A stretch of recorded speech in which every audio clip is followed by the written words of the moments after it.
ملګرو نن به د پیرغون خلاف اواز چوتم د پیرغون خو تاسو به ویډیو پوره ګورئ او شیر کوئ به او هر سوشل ورکر ته یو خواست کوم چې د دې پیرغون خلاف اواز چوت کی ځکه چې دې پیرغون کم ظلم په بلوچستان کې کړی دی چې یو خاندان یې پوره په نجي جیل کې بند کړی دی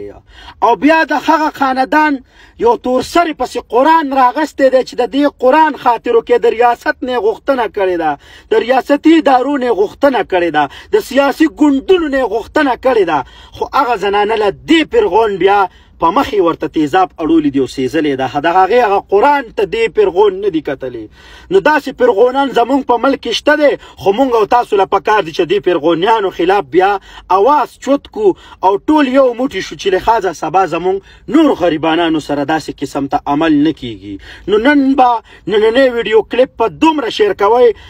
چې مولانا فضل الرحمن صاحب ته پته وي خو ځان یې پې خاموشه کړی دی شهباز شریف ته دا پته د خو ځان یې پې خاموشه کړی دی زمونږ د پوت سپه سالار ته به هم دا پته خو هغه هم ځان خاموشه کړی دی زمونږ چیف جسټس هم ځان خاموشه کړی دی او وکلا د بلوچستان هغه یریږي هغه ولې یریږي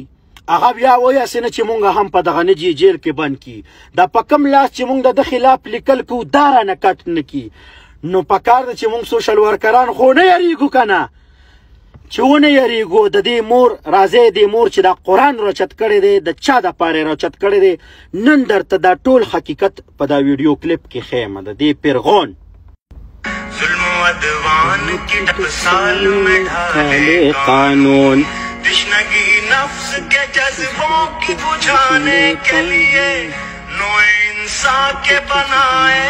کالے قانون ایسے قانون سے نفرت ہے عداوت ہے مجھے ان سے ہر سانس میں تحریک بغاوت ہے مجھے د مور چې دا قرآن روچت کړی دی نو دا دو بچي ورله هم قیدیان کړي دی ښځه د دغو ټول کور چې دی د په نجي جیل کې دي